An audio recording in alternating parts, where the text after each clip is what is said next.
एलोरिया एक जादुई भूमि थी जहां आकाश में उड़ते हुए ड्रैगन थे और नदियां चांदनी रात में चमकती थीं। उसी भूमि में एक गरीब अनाथ लड़का कायल रहता था।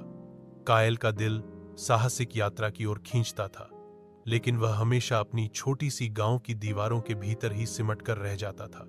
एक तूफानी रात कायल ने जंगल के किनारे एक पुराने पेड़ में छिपा हुआ एक प्राचीन मानचित्र पाया। वह मानचित्र एलोरिया के क्रिस्टल की ओर इशारा कर रहा था, जो समय को नियंत्रित करने की शक्ति रखता था। सिर्फ एक बैग, एक कंपास और साहस के साथ कायल यात्रा पर निकल पड़ा। उसने व्हिस्परिंग वुड्स को पार किया, जहां पेड़ एक दूसरे से बातें करते थे, और फायरफैंग पर्वत को पार किया, जहां एक अंधा ड्रैगन वॉर्थन रहता था। कायल ने वॉर्थन से लड़ा नहीं, बल्कि उससे बात की और उसकी पीड़ा के लिए औषधियां दी। वॉर्थन उसकी दया से प्रभावित हुआ और उसे एक फायर स्टोन दी ताकि वह अपने रास्ते को रोशन कर सके। अंत में कायल टेंपल ऑफ टाइम पहुंचा, जो मिरर लेक के नीचे छुपा था। वहां 3 कठिन परीक्षा थीं: ज्ञान, साहस और दिल।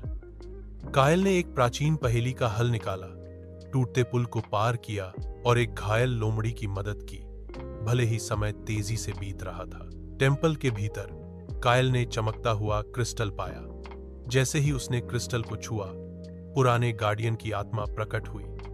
तुमने शक्ति से नहीं, बल्कि दया और साहस से योग्यता साबित की है, आत्मा ने कहा। एलोरिया अब तुम्हारे हाथों में सुरक्षित है। कायल गांव लौट आया, लेकिन अब वह सिर्फ एक लड़का नहीं था, वह एक नायक बन चुका था। उसने क्रिस्टल को अपने लिए नहीं रखा, बल्कि इसे गांव में रखा, ताकि एलोरिया की रक्षा हो सके।